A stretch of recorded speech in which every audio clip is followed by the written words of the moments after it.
We all go through seasons when our joy is tested and strained. But God's word is clear.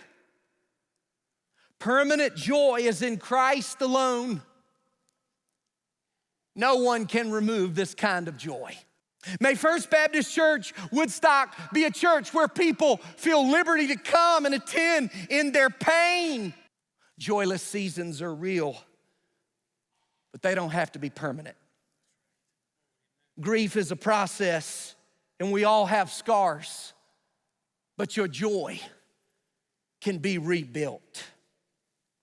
What I believe is gonna make First Baptist Woodstock a continued strong church in the future through Jesus is that we believe no sin is so bad that God can't forgive. And no person is so far gone that God can't bring them back. And no situation is so hopeless that God, listen, God can't work to show his power and restore your joy in the process.